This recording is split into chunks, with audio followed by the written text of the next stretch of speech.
আসসালামু আলাইকুম।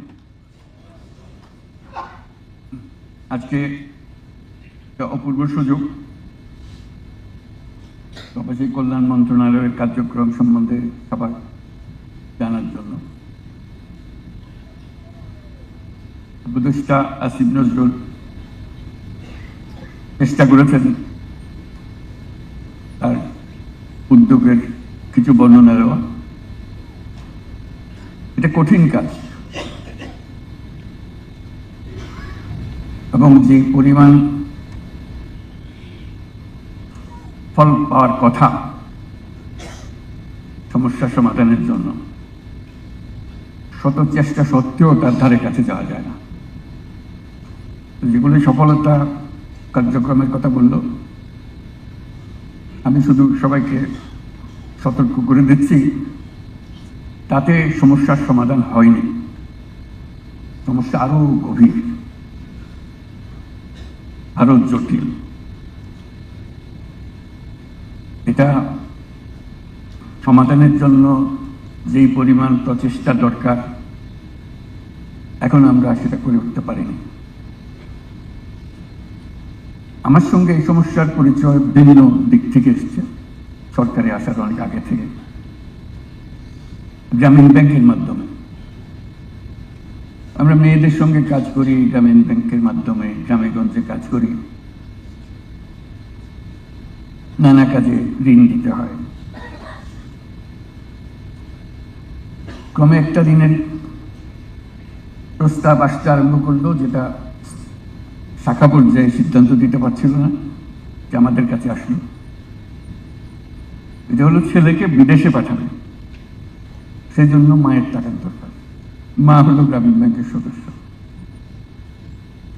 এই কাজে টাকা দেওয়া যাবে কে যাবে না। বহু আলোচনা হলো, আমরা সাব্যস্ত করলাম যে আমরা দেব। সেই সূত্রে এই জগতের সঙ্গে আমাদের যোগাযোগ শুরু হলো। তার সঙ্গে একটা শব্দ প্রায় সাথে সাথে আসলো, বিপুল বেগে আসলো। সেই শব্দটির জন্য আমি অপেক্ষা করছিলাম কেউ বলে কিনা। আক্তার সেটা উল্লেখ করলো, দালাল। এর থেকে বের হওয়ার কোনো উপায় নেই। একটা দালাল বেষ্টিত জগৎ। দালাল যে কিভাবে মানুষকে ঠকায়, গ্রামে গঞ্জে প্রতি জায়গায়। যে বেচারা আশা করে বসে আছে ছেলেকে কিংবা স্বামীকে বিদেশ পাঠাবে, টাকার দরকার, টাকা জোগাড় করেছে, কারো থেকে ধার করেছে কিংবা গ্রামীণ ব্যাংক থেকে ধার করেছে, তারপরে প্রতারণা। এই বিদেশ যাওয়াটা দালাল আর প্রতারণার সঙ্গে সাংঘাতিক রকম ভাবে যুক্ত। এক থেকে মুক্ত না হওয়া পর্যন্ত এটাতে কিছু কাজ হয়েছে বলে ধারণা করার কোনো কারণ নেই। যা কিছু আমরা করছি উপরে উপরে করছি, এগুলো গুরুত্বপূর্ণ কাজ, কিন্তু উপরের ছোঁয়া, ভেতরে ঢোকা যাচ্ছে না। আমরা সরকারে আসার পরে প্রথম এটার সঙ্গে সম্মুখীন হলাম ভিন্ন কারণে, গণ অভ্যুত্থানের সঙ্গে জড়িত কারণে। তাদের জেল সেন্টেন্স হয়েছে, তাদেরকে উদ্ধার করতে হবে। সেই সূত্রে টেলিফোনে যোগাযোগ করলাম, আবেদন করলাম যে এরা কোনো ক্রিমিনাল না, তাদেরকে শাস্তি দিও না, এরা আমাদের দেশের জন্য এই কাজ করেছে, তোমার দেশের আইন ভঙ্গ করেছে। তারা ইমোশনাল ছিল, তো তাদের তরফ থেকে বলা হলো যে আমরা বুঝছি সবকিছু, কিন্তু এই দেশের আইন, আমরা কি করতে পারি, আমাদের প্রতি সদয় হও। প্রথম জবাব হলো যে আচ্ছা, একটু চিন্তা করে দেখি। তারা চিন্তা করলো এবং ছেড়ে দিল। খুব আনন্দিত হলাম, তাকে ধন্যবাদ দিলাম। আর বহুদিন পরে আবার দেখি সেই একই রকম একটা, আবার এই আবেদন নিবেদন, আবার তাদেরকে মুক্তি দেওয়া। তারা শত কষ্ট করে বিদেশে গেছে, ধার দেনা করে গেছে, কষ্ট করে টাকা পাঠাচ্ছে, কিন্তু দেশের জন্য টান। সে দেশের আইন ভঙ্গ করলে কি শাস্তি হয় সেটা তাদের খুব জানা আছে, তারা যে অজানা ছিল তা না, কিন্তু মন মানেনি, আইন অমান্য করেছে জানা সত্ত্বেও। সেই মন নিয়ে তারা ওখানে কাজ করে। এই প্রথম সাক্ষাৎ বহির্জগতের সঙ্গে তারা কি কি অবস্থায় আছে। আরেকটা আসলো এর পরে পরে,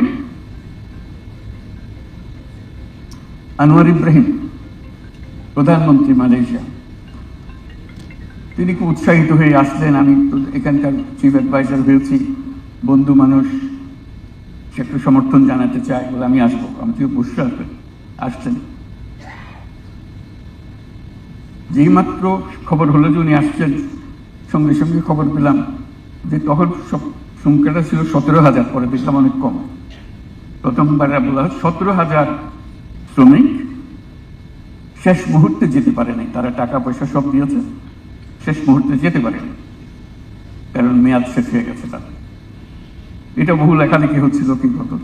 উনি যখন আসলেন ওনাকে বললাম যে একটা কাজ আমাকে করে দিতে হবে, এদেরকে নিয়ে যেতে হবে। সব টাকা পয়সা সব দিয়েছে, সব কিছু আছে, কিন্তু যে তারিখের মধ্যে টিকিট পাওয়ার কথা সেই তারিখে টিকিট পায়নি, কাজে যোগদান করতে পারেনি, কাজে এটা নাকচ হয়ে গেছে। বন্ধু মানুষ না করতে পারে না কথাটা, বল ঠিক আছে আমি দেখবো। এখানে বসে অনেক পরামর্শ করলো, সবাই পরামর্শের মধ্যে নেগেটিভ, যে এটা তো পারা যাবে না। উনি বললেন আমি গিয়ে দেখব। উনি সত্যি সত্যি আন্তরিকভাবে দেখলেন আসলে কঠিন কাজ, কারণ ওনার একার হাতে সমস্ত ক্ষমতা নাই এটা করার। উনি তবু পেছনে লেগে রইলেন। পরবর্তীতে আমি এবং আমার সহযোগী উপদেষ্টা আর যারা আছেন তারাও গেছেন স্টেট ভিজিটে মালয়েশিয়া, তারই আমন্ত্রণ। সেই ভিজিটের আগাগোড়া বিষয় ছিল ওই 17,000 বা যত সংখ্যক তারা ফেরত আসতে পারছে কিনা। পুরা মালয়েশিয়ান সরকার আমাদের পেছনে চেষ্টা করলো যে ওদেরকে পাঠানো হোক। সংখ্যা ঠিক হলো, এটা 17,000 হবে না, আরো কম হবে, 12,000 বা এরকম কিছু হবে। কেউ পরিষ্কার সব সংখ্যাটাও বলতে পারছিল না। তো সেটা উদ্যাত, সেটা হলো বহু লম্বা চড়া ইতিহাসটা, কিন্তু শেষ পর্যন্ত হলো। এটা করতে গিয়ে দেখা গেল দালালি, সিন্ডিকেট, কে কার টাকা মেরেছে, আসলে ঘটনা অত পরিষ্কার না। পুরো জগৎটাই হলো দালাল বেষ্টিত জগৎ। আসল খবর কার কাছে বোঝা মুশকিল, কে কার থেকে কি কারণে টাকা নিচ্ছে বোঝা মুশকিল। সরকার অনেক দূরে এটার থেকে, ভেতরে ঢোকার ক্ষমতা সরকারের নাই, এখনো হয়নি, আশা করি একদিন হবে। এই হলো মানুষ যারা বিদেশ যেতে চাচ্ছে তাদের কপাল। জাপান গেলাম, শুনলাম তাদের বহু লোক দরকার। আমরা বলি আমরা লোক নিয়ে বসে আছি, কত লোক লাগবে বলো। আর কোন কোন দেশ থেকে তোমরা লোক, ইতিমধ্যে তারা লোক নেওয়া শুরু করেছে, সেটাই আপনাদেরকে জানানোর বিষয় আমার। ইন্দোনেশিয়া থেকে লোক নিচ্ছে, আরো কোন কোন দেশ থেকে লোক নিচ্ছে, নেপাল থেকে লোক নিচ্ছে। এবং নেপাল থেকে খুব সম্ভব তখন যখন জাপান ভিজিট করি গত বছর, ইতিমধ্যে তারা 7,000 লোক নিয়ে গেছে নেপাল থেকে। জিজ্ঞেস করলাম বাংলাদেশ থেকে কত, যেটা দেখো অতি নগণ্য পরিমাণ, 1,000-2,000। তাহলে নেপাল থেকে চলে গেল 7,000, বাংলাদেশ থেকে যেতে পারলো না, এটা কোন ধরনের কথা হলো? কোন ধরনের সরকার হলো এটা? তাহলে কত লোক লাগবে বলে আপনি যত দিতে পারেন। তা আমি তাৎক্ষণিক বললাম যে আমরা 1 লক্ষ লোক পাঠাবো। আর কি বলতে পারি, সব সংখ্যা বলা। সে যখন ওপেন এন্ডেড একটা কথা বলেছে, তারা বলছে হ্যাঁ আমরা 1 লক্ষ নেব। আমি অবাক হয়ে গেলাম, তারা 1 লক্ষ লোক, আরো বেশি বলতে হতো, আরো বেশি রাজি হতো। আমি বললাম যে 5 বছরে 1 লক্ষ, 1 বছরের লক্ষ্যতে পাঠবো বুঝতেছি, কাজে একটা কথা বলতে হয়। বললাম যে 5 বছরে 1 লক্ষ লোক পাঠাবো, যতদিনে পারো, তোমার কোনো অসুবিধা নেই, যত পারো। শর্ত কি? জাপানি ভাষা জানতে হবে, তার একটা স্কিল থাকতে হবে, এই হচ্ছে শর্ত, আর কিছু নেই। আমি খুব সোজা একটা জিনিস নেবার জন্য সরকার বসে আছে, দেশ বসে আছে, জাপানের মতো দেশ। চিন্তা করেন, কেউ যদি জাপান যায়, 5 বছর 2 বছর কাটিয়ে আসে, তার ভাগ্য কিরকম খুলে যাবে, আর ফিরে আসবেই বা কেন? যারা এসছে তারা এখানে থেকে যায়, তাদেরকে জাপান ফেরত যেতে দেয় না, তার লোক দরকার। তাহলে আরো মজার কথা, এরকম লক্ষ লক্ষ লোক দরকার, আর আমাদের লোক কাজকর্মহীন অবস্থায় আছে। কত বড় একটা সুযোগ আমাদের বোঝালো। জাপানের বহু শহরে বাস সার্ভিস, ট্যাক্সি সার্ভিস সব বন্ধ হয়ে গেছে। কারণ কি? ড্রাইভার নাই। বলে যত ড্রাইভার পারো পাঠো, আমাদের শহরগুলো চালু করতে হবে। আবার মাইলের পর মাইল গ্রামীণ এলাকা ফাঁকা পড়ে আছে। আগে কৃষি কাজ হতো, কৃষিতে খুব উন্নত দেশ ছিল, তারা they are very proud of their agriculture. জনশূন্যবিহীন, মানুষ নাই, জন নাই, বাড়িগুলো শূন্য পড়ে আছে, ট্রাক্টর ইকুইপমেন্ট সমস্ত পড়ে আছে। তো তোমরা লোক পাঠাও এগুলো যাতে আমরা চালু করতে পারি। সেই কথার সূত্র ধরে বহু লোক আসা যাওয়া করলো, জাপান থেকে আসলো, জাপানি যারা নিয়ে যাবে তারা আসলো, তাদের সঙ্গে বৈঠক করলাম। তার মধ্যে একজন বললো যে আমার কারখানা এখন বন্ধ হওয়ার উপক্রম, আমার 5,000 শ্রমিক কাজ করে আমার এখানে, তার অর্ধেকেরও বেশি এখন 70 বছর পার হয়ে গেছে, আমি আর বেশি দিন ধরে রাখতে পারবো না, তারা অনেক আগে রিটায়ার করার কথা, তাদেরকে আমি ধরে রাখছি, আমার কারণে আছে, কিন্তু 70 বছর পরে আর রাখা সম্ভব হবে না, আমার কারখানা বন্ধ করে দিতে হবে, আমার এই লোকটাও। এরকম বহু কারখানা ইতিমধ্যে বন্ধ হয়ে গেছে, লোক নাই, এক অদ্ভুত পরিস্থিতি। কাজে এই পরিস্থিতির মোকাবেলায় আমরা কত দূরে আছি, যেখানে পাওয়ার জন্য লোক আগ্রহ করে বসে আছে, আমরা পাচ্ছি না। কেন পাচ্ছি না?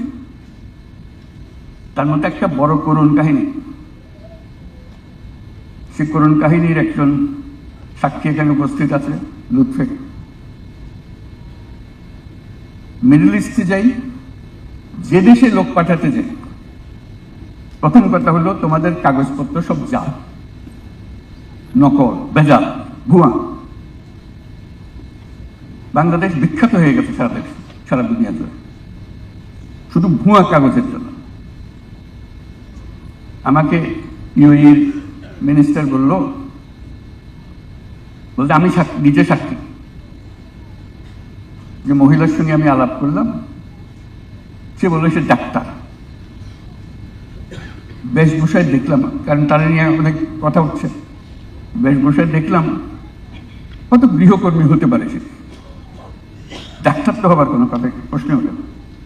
কিন্তু তার দাবি হলো আমার কাগজপত্র আছে, ডাক্তারের সার্টিফিকেট আছে তার, জেনুইন সার্টিফিকেট, এটা চেক করা হয়েছে, জেনুইন সার্টিফিকেট। বলতে আমরা কি করি এখন? অবশেষে তারা বাংলাদেশ থেকে লোক নেওয়া বন্ধ করল। আপনাদের হয়তো মনে আছে, একেবারে টোটালি সিল, বাংলাদেশে কোনো লেখা না, সব কাগজ ভুয়া। এর জালিয়াত জাতি হিসেবে আমরা পরিচিত হয়ে গেছি। লুৎফে বহুবার গেছে মাপ চাইবার জন্য, যাদেরকে মাফ করে দাও, সামনে থেকে এটা ঠিক হয়ে যাবে। তাকে বারবার পাঠাচ্ছি, বারবার গিয়ে সে অনুরোধ করছে, আমরা এরপর থেকে নিজেরা চেক করে দেব। ওরা বলছে না, এই সিদ্ধান্ত আমরা পাল্টাতে পারবো না, কারণ আমাদেরকে এত ঠকানি ঠকাইছে এই পর্যন্ত, প্রতিটি কাগজ ভুয়া। এগুলো অবস্থা। এই দরজা খুলছে কিনা জানি না, একবার শুনলাম শুধু অল্প একটু খুলেছে। শুধু একটা দেশ, একাধিক দেশে একই অভিযোগ, তোমাদের লোক নেব কি করে, কাগজপত্র সব ভুয়া। ওই যে শব্দটা, ম্যাজিক ওয়ার্ড যেটা উল্লেখ করলাম, ওইটাই হলো আসল দালাল। এই দালাল থেকে সবকিছু উৎপত্তি হচ্ছে। সে কাগজপত্র তার কারখানাতেই তৈরি হয়ে গেল সবকিছু, দেশের সঙ্গে তার কোনো সম্পর্ক নেই। কি কাগজ লাগবে বানিয়ে দিচ্ছি, যাকে যে কথা বলে তার থেকে টাকা আদায় করে একবার তার প্লেট পৌঁছে দিলে সে টাকা সব পেয়ে যাচ্ছে। আমাদের কপালে কেই থাকবে? আমরা একটা জালিয়াত দেশ হিসেবে, জালিয়াত জাতি হিসেবে বেঁচে থাকবো? সবার দরজা একের পর এক বন্ধ করে দেবে? কয়টা দেশের এখন বন্ধ আছে আমাদের বলতে পারবে নাকি? কয়েকটা দরজা বন্ধ। অভিযোগ একটাই, জালিয়াতি। ওই জালিয়াতিতে পরে আমাদের যারা সি ফেয়ারার্স আছে, যারা জাহাজে কাজ করে, এটা একটা করুণ কথা। তারা এই বন্দরে যখন আসে ওইসব দেশে, বন্দরে তাদের নামতে দেয় না। ওই যেহেতু ভিসা বন্ধ, ওই বাংলাদেশি, তারা বহুদিন আকুতি মিনতি করতেছে। আমাদের তন্ত্র, আমরা তো কোনো দোষ করি না, আমরা দেশে থাকি না, আমরা জাহাজে থাকি। শুধু বন্দরে ভিড়েছে বলে আমাদেরকে এখানে যেতে হচ্ছে। এটা নিয়ে বহু দরবার করলো লুৎফে, বারে বারে যাচ্ছে, বারে বারে বোঝাচ্ছে। অবশেষে সেটা ছাড়া হয়েছে, তার অনুমতি দিয়েছে। জাহাজই যদি হয় তাকে নামতে দেবে, নাহলে তার বেচারা যাওয়ার কোনো রাস্তা নেই। অতটুকু অনুগ্রহ করেছে। বলো আমাদের কি কপাল! এর মধ্যে আমরা সমস্ত কিছু করছি, যত বুদ্ধি মাথায় আছে আমরা এগুলো সব করছি, কিন্তু রাস্তার পথ বন্ধ। আমাদের সুযোগের কোনো অভাব নেই। আজকে যদি 5 লাখ লোক জাপানে পাঠাতে চান, 5 লাখ লোক আজকেই পাঠানো যাবে, ওদের দরকার। কিন্তু আমরা প্রস্তুত করতে পারছি না। তার মধ্যে দালাল ঢুকবে, ইতিমধ্যে নিশ্চয়ই ঢুকেছে। ইতিমধ্যে বহু দালাল বলছে যে তোমার জাপান পাঠাচ্ছি, ওদের কথা মানে না, আমি তোমার এই কাগজপত্র দিয়ে দেবো, তুমি এক্সপার্ট, তুমি জাপানি ভাষা তো এক্সপার্ট, জাপানি ভাষার যে সার্টিফিকেট সেটাও দিয়ে দেবো। সেজন্য জাপান ঠিক করেছে জাপানি ভাষার পরীক্ষাটা তারা নেই, যেটা আমাদের কাগজের উপরে বিশ্বাস করতে না হয়। এগুলো আমাদের অবস্থা। আমরা এরকম হলাম কেন? এই বাংলাদেশের মানুষ তো এই প্রথমবার বিদেশ যাচ্ছে না, বংশ পরাক্রমে অনুসারে যাচ্ছে। যে কারণে আমরা বিলাতে যেতে পেরেছি, রেস্টুরেন্ট খুলতে পেরেছি, ছেলে মেয়েকে স্কুল কলেজে পাঠাতে পেরেছি, তারা ব্যবসা বাণিজ্য উপরে উঠেছে, তারা রাজনীতিতে যোগ দিয়েছে, তারা এমপি হয়েছে, তারা মন্ত্রী হয়েছে। জালিয়াতির খবর তো আসে না। এত যুগ আগে তারা পারলো, আমরা পারতেছি না কেন? আমাদের ক্ষেত্রে এরকম হচ্ছে না। আমাদের তো সুনাম, দুর্নাম যেরকম আছে, সুনামেরও কোনো কমতি নেই। ইটালিতে যখন যাই মন গর্বে ফুলে ওঠে। যারা ইটালিতে গেছে নিশ্চয়ই এটা অনুভব করেছে। যত বড় রেস্টুরেন্টে যান, যত পশ রেস্টুরেন্টে যান, যেখানে দেশের সর্বোচ্চ লোকজন খাবার খেতে আসে, তাদের লাঞ্চ ডিনার পার্টি যেখানে হয়, কিচেন স্টাফ কারা? সব বাংলাদেশ। রোমে হেন রেস্টুরেন্ট নাই যেখানে কিচেন স্টাফ বাংলাদেশি না। মালিক কৃতজ্ঞতার সঙ্গে দেখা করতে আসে আমাদের সঙ্গে যখন আমাদেরকে খেতে নিয়ে যায়। তোমাদের লোকগুলো এসছে বলে আমি ব্যবসায় টিকে আছি, না হলে আমার এই ব্যবসা বন্ধ করে দিতে হতো বহুদিন আগে। আমাকে সম্মান করে দেশের পক্ষ থেকে, প্রতিষ্ঠানের পক্ষ থেকে বড় বড় রেস্টুরেন্টে নিয়ে যায় ডিনার পার্টির জন্য। বসতে না বসতে দেখে নড়াচড়া শুরু হয়ে গেছে লোকজন। তখন বুঝলাম যে বাংলাদেশি আছে তার মধ্যে, নাহলে নড়াচড়া হচ্ছে কেন? একজন আস্তে আস্তে ফিস করে বলে, স্যার খাওয়ার পরে 5টা মিনিট সময় দিয়ে নেওয়া। কি ব্যাপার? একটু কিচেনে আসতে হবে। কিচেনে যাই, আগাগোড়া বাংলাদেশি। ছবি তোলার জন্য হইচই, তোলাতুলি করার জন্য হইচই। উপরে বাইরে ইটালিয়ান বস রেস্টুরেন্ট। মস্কোর সবচেয়ে বড় ইটালিয়ান রেস্টুরেন্ট, তার স্টাফ হলো, কিচেন স্টাফ হলো সব বাংলাদেশ, এবং সবচেয়ে নাম করা রেস্টুরেন্ট। ফ্রান্সের রেস্টুরেন্ট, প্যারিসের রেস্টুরেন্ট, প্যারিস তো খাবার দেওয়ার জন্য অত বিখ্যাত, তার নিজের খানা। এটা just বাংলাদেশি খাবার না, এটা মনে করেন ওরা বাংলাদেশি খাবার খাচ্ছে না, যে দেশের যে খাবার পছন্দ সেই খাবার খাচ্ছে। ইটালিতে ইটালিয়ান খাবার খাওয়াচ্ছে, they are the best. Bangladeshi chef is the best in preparing their food.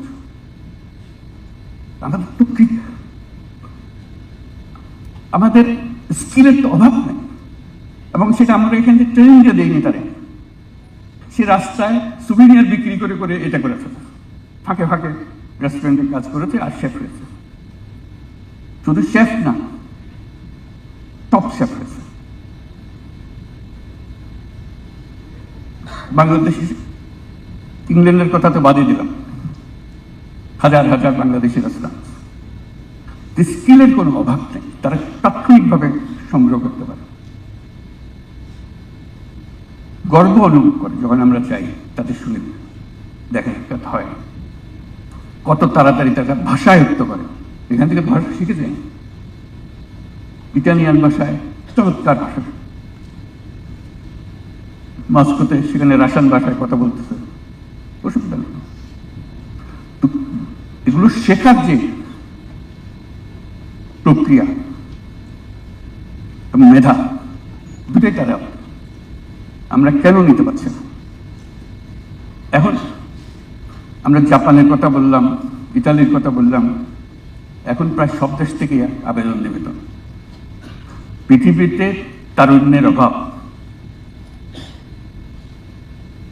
আর আমরা হলাম তারুণ্যের খনি। এটা আমাদের মাথায় ঢুকতেছে না। এটা সোনার খনির চাইতেও বেশি গুরুত্বপূর্ণ। সারা দুনিয়াতে তরুণদের সন্ধানে আছে। আমাদের 18 কোটি লোকের মধ্যে 9 কোটি লোকের বয়স 27 বছরের কম। এর থেকে তরুণ জনসংখ্যা কোথায় পাবে? সারা দুনিয়াকে আসতে হবে এখানে। খনি আমাদের হাতে। ওই যে রেয়ার মিনারেল বলে, আমাদের কাছে রেয়ার মিনারেল রয়ে গেছে, এখানে আসতে হবে। কিন্তু আমাদেরকে তৈরি হতে হবে। তৈরি থাকলে যে কোনো জায়গায় যেতে চান, তারা সাধ্য সাধনা করে তাদেরকে নিয়ে যাবে। এখন অনুরোধ আছে পোল্যান্ড থেকে, ইস্ট ইউরোপিয়ান কান্ট্রিজ থেকে এসে একটা প্রথম প্রস্তাব হলো, আমাদের লোক দরকার, তোমাদের লোক দাও। এটা ক্রমে বাড়বে, কমবে না। ওদের তরুণ কমবে, আমাদের তরুণ বাড়বে। যে সারা দুনিয়া এখন বাংলাদেশের হাতে। যদি আমরা আমাদের এই রাস্তাগুলো সাফ করে ফেলতে পারি, দালালের খপ্পর থেকে আমরা বাঁচতে পারি, আমাদের নিয়ম শৃঙ্খলা আসতে পারে, জালিয়াতিত্বকে বাঁচতে পারি, এটাকে ঠেকানোর কোনো উপায় নাই। কারণ এই রেয়ার মিনারেল তাকে আসতেই হবে, এই খনিজ তাকে খোঁজ নিতেই হবে এবং সেটা সন্ধান করতে হবে। সন্ধান করলে এই খনির গোড়াগোটা সেখানে আসতে হবে। এই হলো গোড়া। কাজে আমরা যেটুকু করছি এখন, যেটুকু সাফল্যের কথা আমরা আলোচনা করছি, এটা হলো সামান্য উপরের দিকে খোঁচানো, ভেতরে এখনো ঢুকি নেই। সেটার জন্য সেই প্রস্তুতি জাতি হিসেবে আমাদেরকে নিতে হবে এবং সগৌরবে তারা যাবে। আমরা বলছিলাম যে একটা প্রফেশন শূন্য চলে যাচ্ছে, সিফেয়ারার্স। এটা নেভাল একাডেমি একটা আছে চট্টগ্রামে, মেরিন একাডেমি। সেখানে কয়েকজন পাশ করার সঙ্গে সঙ্গে তার বেশি চলে যায়। তা আমরা আরো বেশি করি না কেন? এতই যদি সঙ্গে সঙ্গে নিয়ে যায়, জামায়া ধরে নিয়ে যায়, আমাদের অসুবিধা নেই। আরেকটা করতে আরো বেশি করলে অসুবিধা নেই। না, 5টা আছে। আমি খোঁজ নিলাম, 5টা আছে, কিন্তু মেরিন একাডেমি যা করে তা করতে পারে না। তারা ভেতরে ভেতরে আছে, তারা সমুদ্রের সঙ্গে যুক্ত না। কাজে এটা কোনো ট্রেনিংও না। তাদের মূল কথা হলো তাদের কোনো শিক্ষক নেই। এই মেরিন একাডেমি যেটা চট্টগ্রামে আছে সেখানে শিক্ষকের অভাব। কেন? যে বেতন দেয় সেই বেতনে কেউ আসে না। বলতে আমি তো দ্বিগুণ বেতন পাই আমি যখন জাহাজে থাকি, আমি কেন আপনার এখানে গিয়ে বসতাম? সত্যি তাই, তারা হতাশ করে খুব। দেশের জন্য সাংঘাতিক জানতাম তাদের, পড়া পড়া চিঠি লেগে কি হচ্ছে দেশে, আপনারা এগুলো কি করছেন, প্রাণ কান্দে। তারা সমুদ্রে থাকে, দেশে আসে বহুকাল পরে, কিন্তু দেশের টান, বাঙালির যে অবস্থা, দেশের টান থেকে মুক্ত না। এই যে দেশের টান, এই যে সুযোগ, এটাকে আমরা একত্র করতে পারছি না। কেন আমরা জালিয়াতির দেশ হয়ে যাচ্ছি? কেন আমরা সুশৃঙ্খল ভাবে কাজটা করতে পারি না? সেটি হলো চ্যালেঞ্জ। এটা তো টাকার বিষয় না, এটা সিস্টেমের বিষয়। টাকা আপনি যতই ঢালেন কি আসে যায়। আর তারপরে তো আমরা সগৌরবে প্রতিদিন ঘোষণা করি কত বৈদেশিক মুদ্রা আমরা অর্জন করি। বৈদেশিক মুদ্রাটা একটা অংশ, এরকম বহু বৈদেশিক মুদ্রা আপনার গড়িয়ে গড়িয়ে আসবে আপনার হাতে। সেও তো চায় যে বাইরে যাবে, যেখানেই যাক না কেন ওই বাড়িতে টাকা পাঠানো ছাড়া তার মন শান্তি পাবে না। সবকিছু আমাদের পক্ষে, বিপক্ষে কিছু নাই। বিপক্ষে শুধু আমরা, যে আমরা দেশ পরিচালনা যারা করি তাদের হাতে। কাজে আমাদেরকে এটার জন্য প্রস্তুত হতে হবে। এই সোনার খনি, তেলের খনি পেয়ে তারা বড় লোক হয়ে যায়। এটা তো তেলের খনির চেয়ে একটু বেশি মূল্যবান পদার্থ মানুষ। যে মানুষ একবার যাচ্ছে সে কিন্তু দেশকে সঙ্গে নিয়ে যাচ্ছে, দেশকে ছেড়ে যাচ্ছে না সে। তার ছেলে মেয়ে সবাই, যাদের কথা বললাম তারা পার্লামেন্টের মেম্বার হচ্ছে, তারা মন্ত্রী হচ্ছে, দেশকে তো বলতেছে না। এটি আমাদের চ্যালেঞ্জ, আমাদের চেষ্টাটা করা। মন্ত্রণালয় বহু চেষ্টা করেছে, তা না হলে সব কথা আমাদের সামনে আসতো না। ধাক্কাধাক্কি করা হচ্ছে বলে জিনিসগুলো সামনে আসছে, বলার চেষ্টা করছি কিভাবে করে। সবাই মিলে চেষ্টা করি, আমরা সবাই ইনভলভ এটাতে, কেউ দূরের মানুষ না। চ্যালেঞ্জ আমাদের সবার সামনে। আজকে আমরা এই উপলক্ষে বিষয়গুলোকে আবার নজরে আনলাম। আমরা এমন একটা ভাগ্যবান জাতি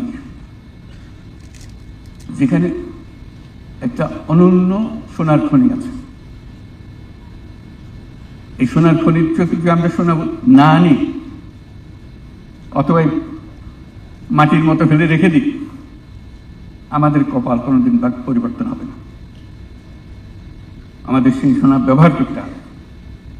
ব্যবহার করার জন্য সারা দুনিয়া এক পায়ে খারাপ, আমরা শুধু প্রতিবন্ধকতা সৃষ্টি করি। আশা করি আমরা সেই প্রতিবন্ধকতার থেকে মুক্তি পাব, আমরা সেই খনি ব্যবহার করতে পারবো। আমাদের তরুণরা, তারা দুনিয়ার যে কোনো তরুণের চাইতে কোনো সে কম না, শুধু সুযোগটা তাদেরকে দেওয়া। সবাইকে ধন্যবাদ।